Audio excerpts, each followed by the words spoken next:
Olá, sou o professor Eduardo Vilas Boas, coordenador do curso de pós-graduação Lato Sensu, Nutrição Humana e Saúde e responsável pela disciplina Alimentos e Nutrientes. Hoje nós vamos falar sobre essa disciplina intitulada Alimentos e Nutrientes.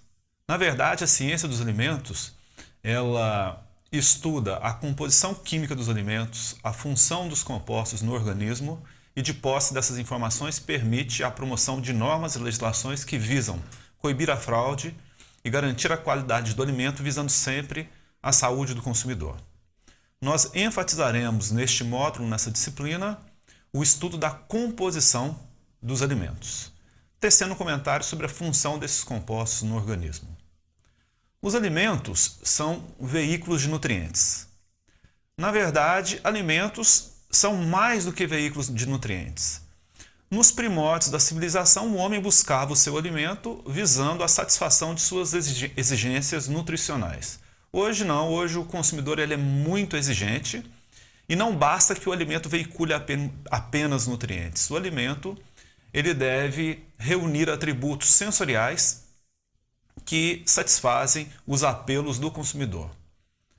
Os atributos sensoriais eles envolvem características como aparência, sabor, textura. Características essas que sensibilizam os diversos órgãos sensoriais do consumidor, a saber, visão, paladar, olfato, tato e audição. Logo, para que um alimento tenha espaço no mercado, ele tem que satisfazer aos anseios do consumidor. O alimento ele tem que reunir características sensoriais.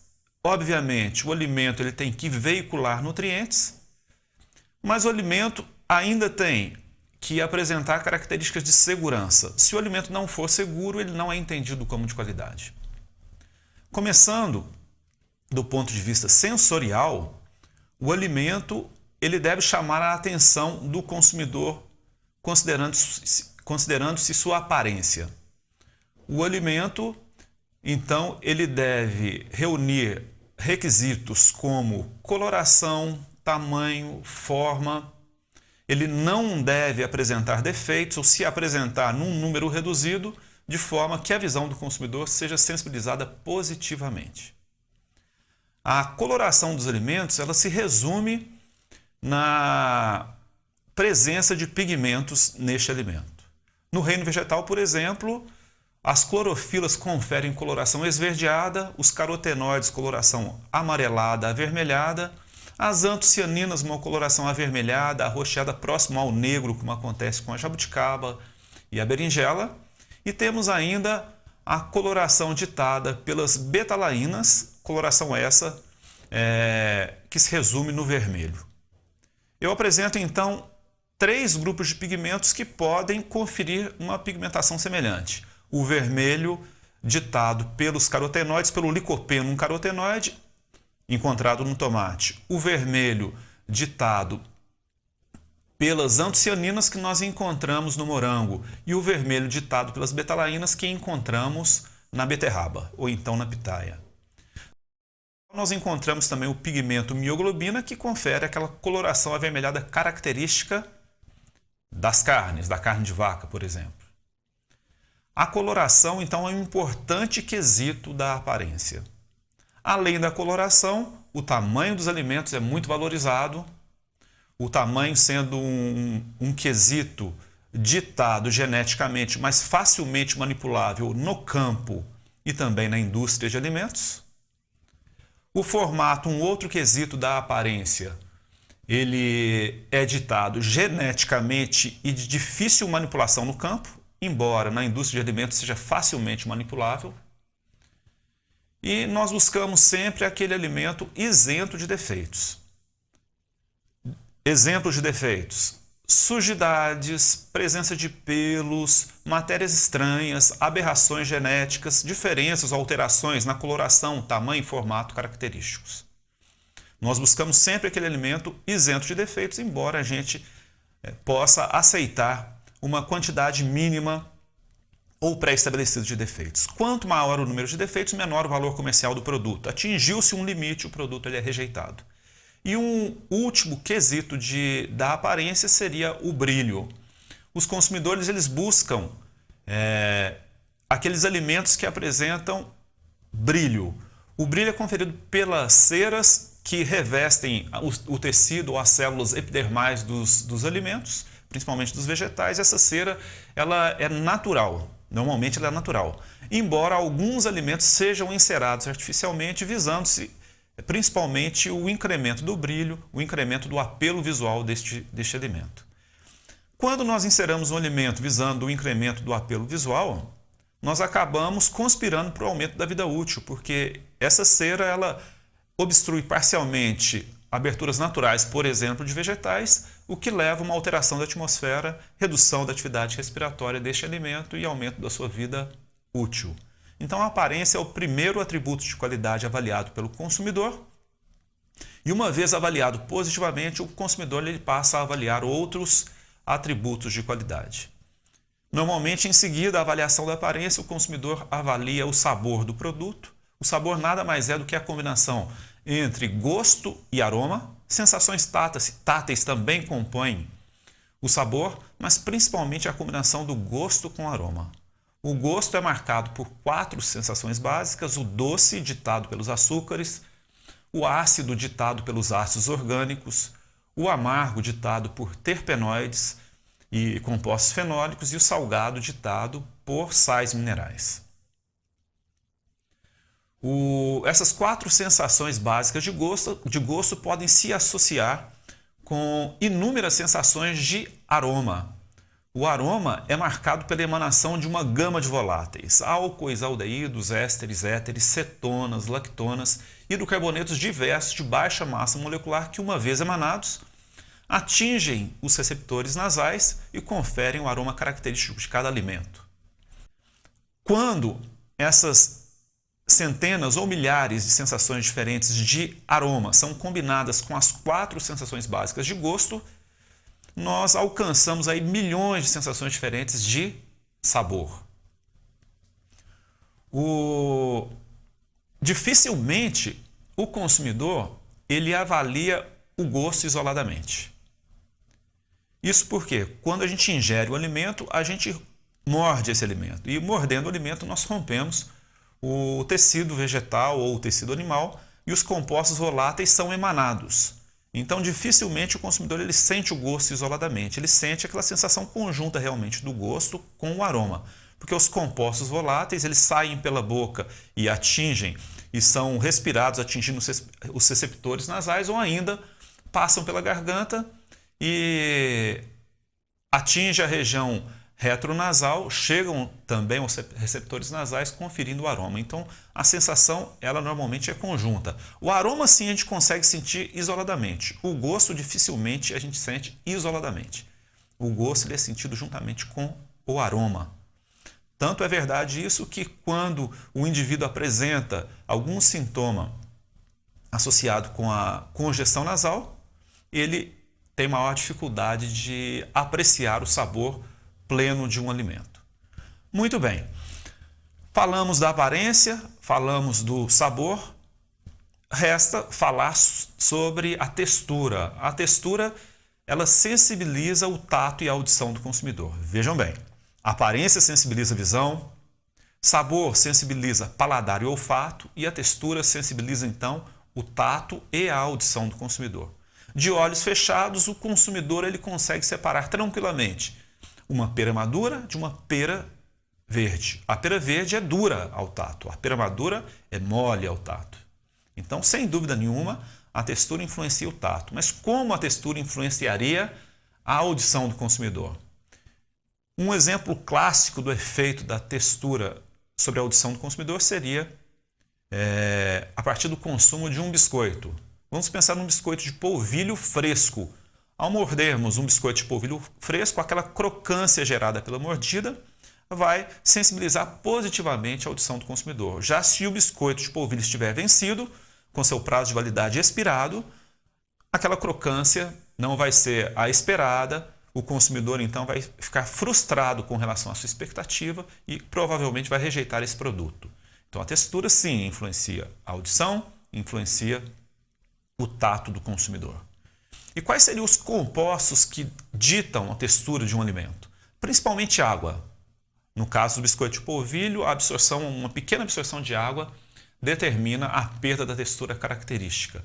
Em outros casos, o incremento da água aumenta a crocância do alimento. Vejam só. Aumento de água em biscoito de polvilho, redução da sua crocância. No caso de vegetais, perda de água. A perda de água de uma alface tipo americana faz com que sua crocância característica seja perdida. A perda de água de uma maçã faz com que sua crocância característica seja perdida. A perda de água de uma pera faz com que sua crocância seja perdida. Então a água, ela determina de forma crucial a crocância de um alimento. Em alguns casos, o ganho de água leva a uma maior crocância, em outros casos, o baixo teor de água determina a crocância. Ou, por outro lado, né, o ganho de água determina a perda de crocância. Muito bem, esses seriam então os atributos sensoriais fundamentais na determinação da qualidade de um alimento. Obviamente, o alimento ele é um veículo de nutrientes, então as características nutricionais são determinantes da qualidade de um alimento. E essas características nutricionais elas levam em consideração o teor de proteína de um alimento, o teor de gordura, o teor de carboidratos, envolvendo glicídios e fibras, o teor de minerais, o teor de vitaminas. Essas características nutricionais, então, ditam o valor nutricional do alimento. E nós não poderíamos deixar de lado a importância funcional que hoje em dia ela é embutida dentro do conceito de qualidade. Então, características ou atributos nutricionais e funcionais do alimento ditam sua qualidade juntamente com os aspectos sensoriais. Ora, um alimento pode ter tudo: características nutricionais e funcionais adequadas e características sensoriais agradáveis ao consumidor. Mas se o alimento não for seguro, ele não é entendido como um alimento de qualidade. A segurança ela diz respeito à presença de compostos tóxicos naturais ou adicionados no alimento, intencionalmente ou não. Diz respeito também à microbiologia do alimento e diz respeito também à presença de compostos ou de elementos físicos que podem colocar em xeque a saúde do consumidor. Do ponto de vista químico, a maior preocupação hoje em dia diz respeito aos agrotóxicos. Falando de frutas e hortaliças, uma das maiores preocupações é a contaminação das frutas e hortaliças à disposição do consumidor por agrotóxicos. Mas a agricultura dificilmente vai ser concebida na ausência de agrotóxicos. Obviamente, a agricultura orgânica tem crescido, vai crescer muito ainda, mas dificilmente nós conseguiremos abastecer a população mundial com um alimento que não tenha recebido agrotóxicos no todo. Então, os agrotóxicos, eles têm o seu espaço na agricultura. Vamos torcer para que a agricultura orgânica cresça e que um dia a gente consiga abastecer a população mundial só com orgânicos, mas provavelmente isso não ocorrerá em função da alta demanda. E a produção em larga escala acaba exigindo o uso de agrotóxicos. O que fazer, então, para que o alimento oferecido ao consumidor seja um alimento seguro, mesmo com a aplicação do agrotóxico? Então, nós deveríamos respeitar os 4 pilares, que seriam o uso do agrotóxico registrado para aquela cultura. Só podemos usar o agrotóxico que foi liberado, que foi registrado para aquela cultura. Só devemos usar o agrotóxico na hora certa, só podemos usar o agrotóxico na quantidade certa e, finalmente, devemos respeitar o período de carência do agrotóxico no alimento. Respeitados esses pilares, à luz da legislação vigente, o alimento que recebeu agrotóxico é um alimento seguro para o ser humano. Existe uma outra preocupação, que seriam aqueles elementos químicos naturais. Alguns alimentos, eles reúnem constituintes químicos tóxicos, que são naturais. Por exemplo, as leguminosas elas apresentam naturalmente fatores antitrípsicos, que podem levar à hipertrofia do pâncreas. O que se faz então para eliminar esse fator antinutricional? aquece-se o alimento. O alimento, então, ele é cozido. O feijão é cozido, a soja pode ser cozida, a soja pode ser tostada.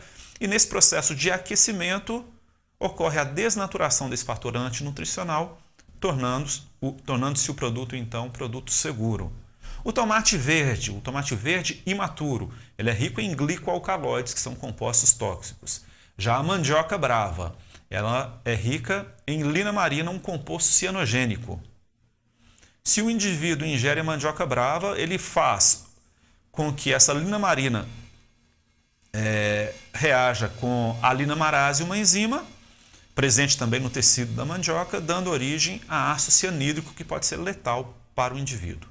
Esses são exemplos de compostos tóxicos naturais, enquanto os agrotóxicos são compostos tóxicos adicionados. Uma outra preocupação muito grande diz respeito à microbiologia do alimento. A microbiologia é uma preocupação enorme quando se trata de produtos de origem animal. A microbiologia ela é extremamente importante. A microbiota natural desses alimentos ela deve ser controlada, principalmente pelo uso do frio.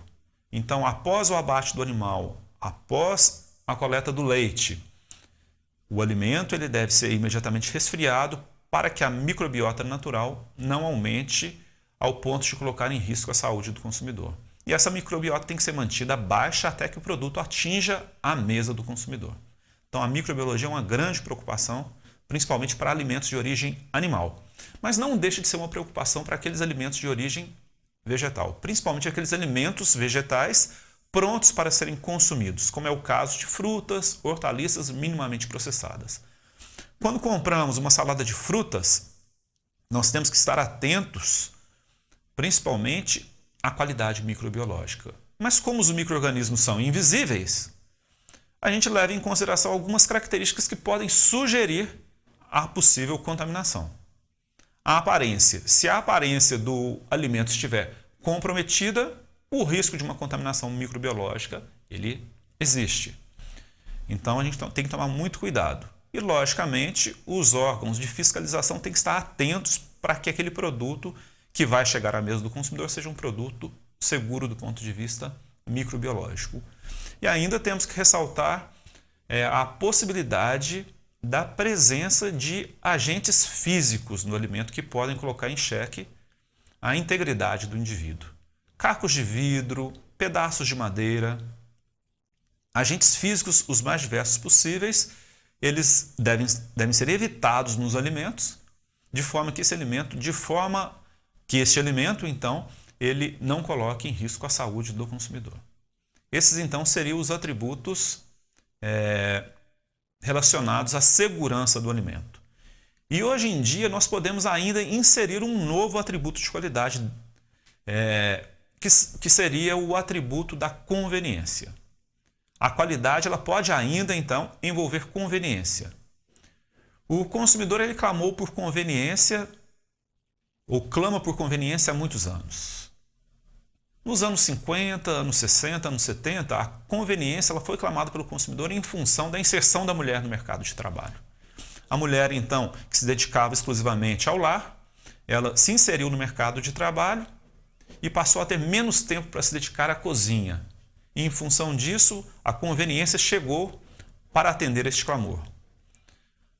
Só que chegou de uma forma totalmente equivocada. A conveniência veio à mesa do consumidor na forma de embutidos e enlatados, que são alimentos conservados à base de sal, açúcar e gordura. E alimentos que contêm pouca fibra, poucas vitaminas e poucos minerais. Resultado: um aumento na incidência de problemas cardiovasculares na população, aumento na incidência de câncer na população. Na verdade, aumento na incidência de doenças crônicas não transmissíveis. Cientes disso, hoje o mercado já oferece produtos mais saudáveis aos consumidores. Hoje nós já podemos oferecer ao consumidor um alimento conveniente, mas com toda a volúpia sensorial e nutricional de um alimento fresco. É o caso das frutas, hortaliças minimamente processadas. Semelhantes aos produtos frescos do ponto de vista nutricional e sensorial, mas prontos para serem consumidos, pois já vêm descascados, fatiados, sem semente, ou então prontos para irem para a panela. um novo atributo que pode ser embutido dentro do conceito de qualidade dos alimentos. E o alimento pode ter tudo, mas se o preço o torna inacessível para o mercado consumidor, esse alimento não é nem avaliado quanto aos seus atributos de qualidade. Então, o preço também é um atributo que deve ser considerado dentro da avaliação de qualidade. Muito bem. Na disciplina Alimentos e Nutrientes, nós vamos focar o estudo de compostos químicos, em especial os compostos centesimais. Quais seriam esses compostos centesimais? São todos aqueles compostos presentes nos alimentos e que reúnem características que os tornam homogêneos. Então, os compostos centesimais são a composição centesimal é a proporção dos grupos homogêneos de substâncias presentes em 100 gramas de um alimento. Daí o nome, centesimal, 100 gramas de um alimento. Quais seriam esses grupos homogêneos? Água, proteínas, gorduras, carboidratos e minerais. Esses são os compostos centesimais, os grupos homogêneos. Nós vamos falar inicialmente sobre a água. A água é o composto mais abundante na natureza nos 3 estados físicos, líquido, sólido e gasoso. Desempenha importantes papéis no organismo, é importante na determinação da estabilização de compostos, atua como reagente e meio de reação. A água, ela é fundamental na estabilização da temperatura corporal. E essa água que desempenha importantes papéis, ela é encontrada em abundância tanto em tecidos vegetais como em tecidos animais. Para se ter uma ideia, os tecidos vegetais reúnem de 70% a 95% de água.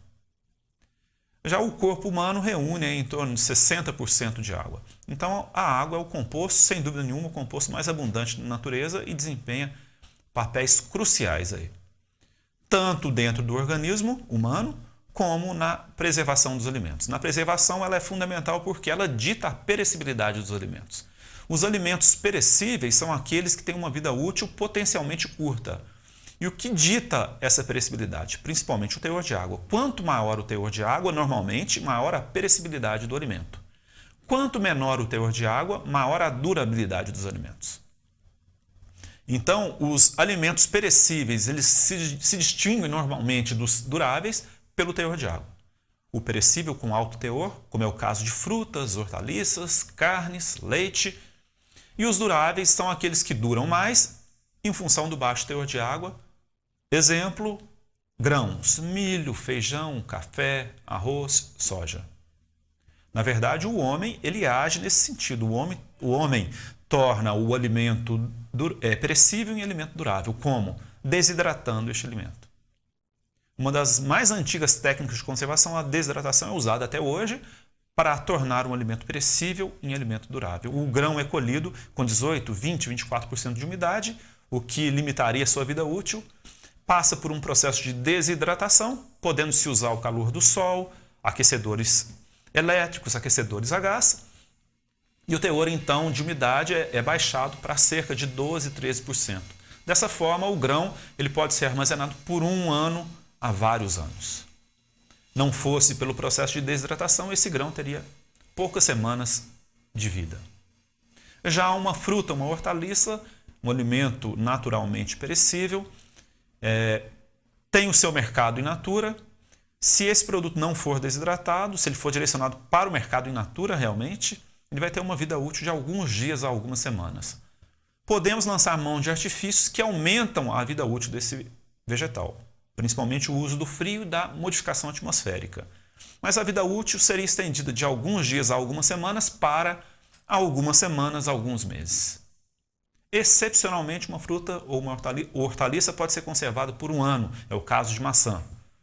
Mas dificilmente a fruta e a hortaliça in natura é armazenada por mais do que algumas semanas, alguns meses. Tudo isso por quê?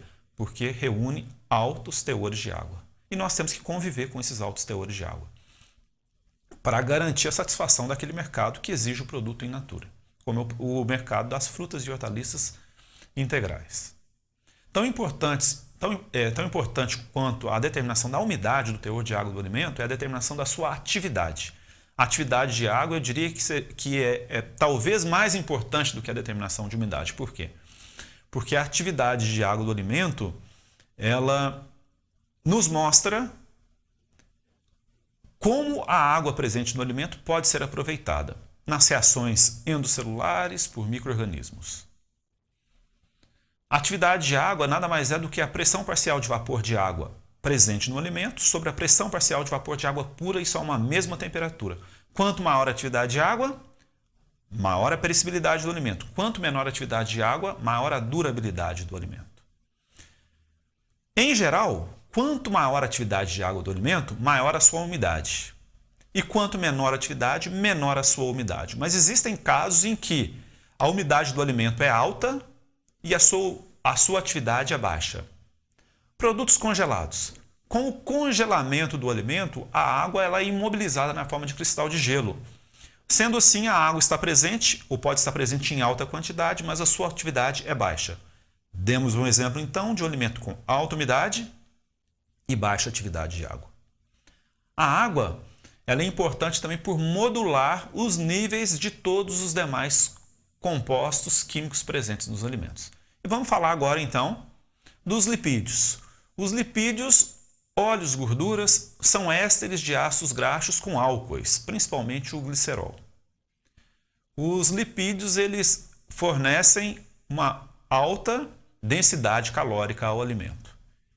Os lipídios eles geram aproximadamente duas vezes mais energia do que carboidratos e proteínas. Esses lipídios eles podem ser classificados como lipídios simples, aqueles que por hidrólise dão origem basicamente a ácidos graxos e álcoois, os compostos que além de gerarem após hidrólise ácidos graxos e álcoois dão origem a compostos outros e finalmente os lipídios derivados que são produtos da hidrólise de lipídios. Um outro composto que será tratado na disciplina Alimentos e Nutrientes será proteína. As proteínas são polímeros de aminoácidos. Os aminoácidos têm em comum um grupo amino e um grupo carboxílico ligado ao carbono terminal. Os aminoácidos se unem a partir de ligações peptídicas. A junção de 2 aminoácidos dá origem a um dipeptídeo, 3 aminoácidos, um tripeptídeo, 4 aminoácidos, um tetrapeptídeo, N aminoácidos, um polipeptídeo. As proteínas, então, são polipeptídeos. A determinação de proteína é muito importante do ponto de vista quantitativo, mas é muito importante também do ponto de vista qualitativo, isso porque o ser humano não consegue sintetizar alguns aminoácidos, ou consegue sintetizar numa velocidade baixa que não satisfaz a sua exigência. Então, a qualidade da proteína ela diz respeito à organização peptídica da sua cadeia. Obviamente, a estrutura primária ela é determinante na qualidade da proteína, mas também a estrutura secundária, terciária e quaternária, visto que se a estrutura secundária, terciária e quaternária for extremamente complexa, as enzimas proteolíticas do organismo humano podem ter uma maior dificuldade de acesso à ligação peptídica, não conseguindo romper a ligação peptídica. Como o organismo não consegue aproveitar a proteína como um todo, como o organismo precisa hidrolisar a proteína para aproveitar sim o aminoácido, se as nossas enzimas proteolíticas tiverem dificuldade de acesso à ligação peptídica, a proteína pode ser ingerida e eliminada nas fezes. Dessa forma, a composição aminoácidica é muito importante, não descartando a importância da estrutura secundária, terciária e quaternária na determinação dessa qualidade. Alguns aminoácidos, então, são tidos como essenciais por não serem produzidos pelo organismo ou serem em uma velocidade baixa. Eles devem, então, ser inseridos na alimentação a partir da ingestão de um alimento que contém uma proteína de alta qualidade. As proteínas completas são aquelas que reúnem todos os aminoácidos essenciais em quantidades ou em proporções equilibradas. Normalmente, proteína completa, proteína de origem animal. Já as proteínas incompletas são aquelas que apresentam um ou mais aminoácidos essenciais em quantidades inferiores às recomendadas, às exigidas pelo organismo. Normalmente, proteína incompleta é proteína de origem vegetal. Não quero dizer com isso que um uma proteína de origem vegetal não deva ser ingerida. Pelo contrário, os vegetais podem ser ingeridos e podem ser utilizados como fontes proteicas. Temos que tomar o seguinte cuidado. Temos que combinar muito bem os vegetais para que se construa uma proteína de alta qualidade. E o brasileiro faz isso muito bem quando ele combina o arroz com o feijão. O arroz é deficiente em alguns aminoácidos, por exemplo, lisina, triptofano, treonina, que é encontrado em quantidades apreciáveis no feijão. O feijão, por outro lado, é deficiente em aminoácidos sulfurados, que são encontrados no arroz. Quando nós combinamos o arroz com o feijão, nós construímos uma proteína de alta qualidade. Isoladamente seriam fontes pobres de proteína, mas em conjunto a proteína de alta qualidade ela é construída. Daí a importância da boa combinação de vegetais na construção de proteínas de alta qualidade. Quando o consumo da proteína vem do reino vegetal, a preocupação é muito menor, visto que a grande maioria dos produtos de origem vegetal reúnem de forma bem equilibrada todos os aminoácidos ditos como essenciais. Um outro composto importante que vai ser tratado na nossa disciplina é o composto carboidrato. Os carboidratos são polihidroxialdeídos ou polihidroxicetonas, polihidroxiácidos ou polihidroxiálcoois. De uma forma bem didática, nós poderíamos separar os carboidratos em duas grandes frações, fração fibra e fração glicídica. Os carboidratos eles podem ainda ser classificados de acordo com o número de unidades básicas não hidrolisáveis. O monossacarídeo é aquele carboidrato que não é passível de hidrólise. Os oligosacarídeos são aqueles que, por hidrólise, dão origem a menos do que 10 unidades não hidrolisáveis, enquanto o polissacarídeo, por hidrólise, dá origem a mais do que 10 unidades básicas. Exemplo de um monossacarídeo: glicose, frutose. Exemplo de um oligosacarídeo: sacarose. Um exemplo de polissacarídeo: amido. Os carboidratos, como dito anteriormente, podem ser separados em duas grandes frações, então, fração glicídica e fração fibra. A fração glicídica é aquela fração prontamente disponível como fonte de energia. Já a fração fibra não é aproveitada pelo organismo monogástrico, pelo organismo humano, como fonte de energia, embora a fração fibra possa ser aproveitada por ruminantes como fonte de energia. Os glicídios eles fornecem aproximadamente a metade da energia gerada por uma gordura. E a quantidade semelhante de energia é aquela gerada por uma proteína. Os principais glicídios encontrados na natureza e compõem a maior ingestão calórica da humanidade seriam amido e sacarose. A sacarose, que é utilizada na culinária de uma forma muito ampla, muito divulgada, o açúcar de cozinha, o açúcar usado na cozinha nada mais é do que a sacarose, largamente utilizado na nossa culinária, e o amido também muito usado na culinária e muito encontrado em alguns grãos, em raízes e em tubérculos, largamente consumidos no mundo inteiro. Embora as fibras não forneçam energia, glicídios fornecem, fibras não, as fibras desempenham um importante papel no organismo. As fibras estimulam o peristaltismo e determinam a velocidade de passagem do bolo alimentar pelo aparelho digestório, pelo sistema digestório. Quanto maior a concentração de fibra na alimentação, maior a velocidade de passagem do bolo alimentar. Quanto menor a concentração de fibra, menor a passagem do bolo alimentar. A baixa concentração de fibra pode levar a uma série de mazelas, por exemplo, formação de gases intestinais, desenvolvimento de hemorroidas, podendo chegar inclusive ao câncer do intestino. Então as fibras devem estar presentes na alimentação do dia a dia. Devem estar presentes e boas fontes de fibra. Produtos de origem vegetal de uma forma geral, produtos preferentemente integrais. Então frutas, hortaliças integrais, grãos integrais. Excelentes fontes de fibra, fibras essas fundamentais ao bom funcionamento do organismo, do sistema digestório.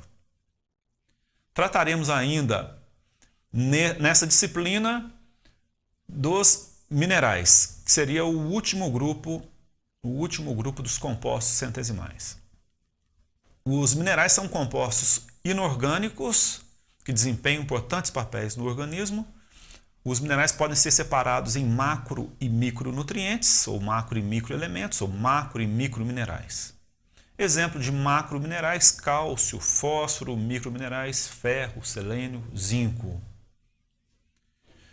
Muito bem, os compostos centesimais resumem em água, carboidratos, proteínas, gorduras, minerais. Trataremos ainda no nosso módulo, na nossa disciplina, das vitaminas. Embora não pertençam ao grupo dos compostos centesimais, elas serão tratadas em função da sua grande importância no organismo. As vitaminas não são sintetizadas pelo organismo e, portanto, devem ser obtidas a partir de uma boa alimentação, uma alimentação equilibrada. Essas vitaminas, elas podem ser classificadas em hidro e lipossolúveis. As vitaminas hidrossolúveis são aquelas solúveis em água, vitamina C e vitaminas do complexo B, enquanto as lipossolúveis são aquelas solúveis em gordura, as vitaminas A, D, E e K. Trataremos ainda na nossa disciplina dos compostos adicionados, são compostos fundamentais na indústria de alimentos. Falamos no início da apresentação que os agrotóxicos são muito importantes na agricultura. Da mesma forma, os aditivos químicos são muito importantes na indústria de alimentos. Sem eles, dificilmente conseguiríamos abastecer a população mundial. Isso porque os alimentos, muitos deles, são perecíveis ou têm alta perecibilidade. Todo alimento é perecível, alguns mais, outros menos. O alimento durável é um alimento que apresenta baixa perecibilidade, mas nem por isso deixa de ser um alimento perecível em essência. Então, para que a gente garanta a vida útil de um alimento de algumas semanas, meses ou mesmo anos, para que a gente garanta que um alimento que seja produzido nos trópicos seja levado até os extremos do globo terrestre, nós precisamos, muitas das vezes, lançar mão de aditivos químicos que fazem com que esse alimento perecível tenha sua vida útil prolongada. Trataremos, então, dos aditivos químicos, os diversos aditivos químicos passíveis de ser usados na indústria de alimentos. Bem, era isso aí. Desejo bons estudos para vocês e que vocês tenham sucesso no curso de pós-graduação Lato Sensu Nutrição Humana e Saúde. Obrigado.